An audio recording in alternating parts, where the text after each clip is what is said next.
So here we have the Suzuki Vitara automatic on a 67 plate. I'm going to start off by showing you around the outside of the car, and then we'll hop in and run through some controls on the inside.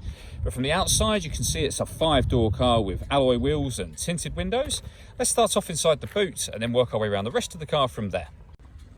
As we approach the back of the car, you can see we have plenty of boot space along with that 60/40 split folding rear seat, should you wish to increase this space even further.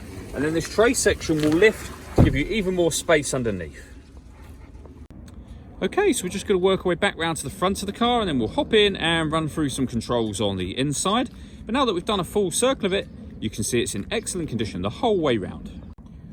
Just briefly before we climb in, I think it's well worth seeing the interior from this exterior point of view. There's plenty to run through on the dashboard, so let's hop in and we'll do that right now.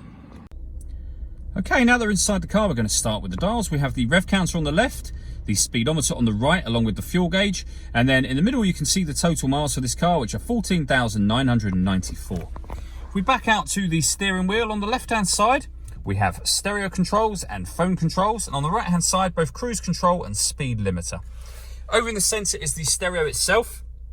This is where, amongst other things, you can pair up your phone.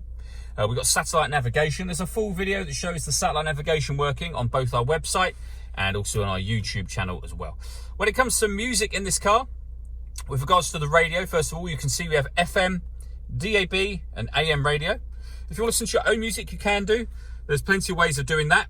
So we have iPod input, USB input, SD memory card slot, just there, and also Bluetooth audio as well, so you can stream your music wirelessly as well as using your phone to make and receive phone calls. If I pop the car into reverse, you'll see this car's got a full colour reversing camera with guidelines that show you what direction the car is headed in relation to the image that's being shown on the screen. Working our way down, we have the dual zone climate control. So you can adjust the fan speed to turn the system on, and obviously to increase and decrease the fan speed as well. You can determine the temperature with this dial. When you're happy with those settings, you can determine where you'd like the air to be distributed once it enters the car. This button will turn the air conditioning on and back off again. Or you can hit auto. The car will now maintain the temperature you've asked for by taking full control of the fan speed and the direction of the air for you.